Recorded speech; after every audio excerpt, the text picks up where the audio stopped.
days later, on October 15th, in the Israeli Yediot Aharonot.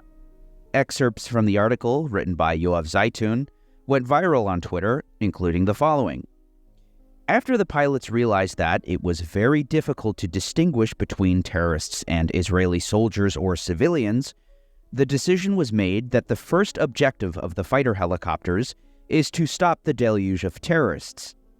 28 fighter helicopters shot over the course of the day all of the ammunition in their bellies. We're talking about hundreds of 30mm cannon mortars and Hellfire missiles. The frequency of fire at the thousands of terrorists was enormous at the start, and only at a certain point did the pilots begin to slow their attacks and carefully choose the targets.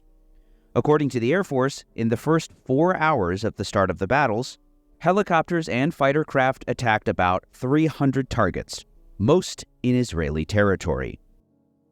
As early as October 20th, Nir Hassan writes for Haaretz about an incident at the kibbutz Be'eri. Hassan spoke with a resident named Tuval Eskapim, and according to him, only on Monday night, and only after the commanders in the field made difficult decisions, including shelling houses with all their occupants inside in order to eliminate the terrorists along with the hostages, did the IDF complete the takeover of the kibbutz. The price was terrible. At least 112 Be'eri people were killed. Others were kidnapped. Yesterday, 11 days after the massacre, the bodies of a mother and her son were discovered in one of the destroyed houses. It is believed that more bodies are still lying in the rubble.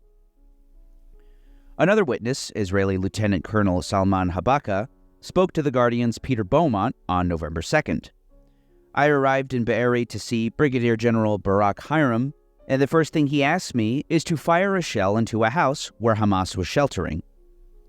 The first question that comes to your mind is, are there hostages there? We did all the preliminary checks before we decided to fire a shell into a house. And then we went from house to house to free the hostages. And that's how the fighting was until the evening in the kibbutz and in the streets.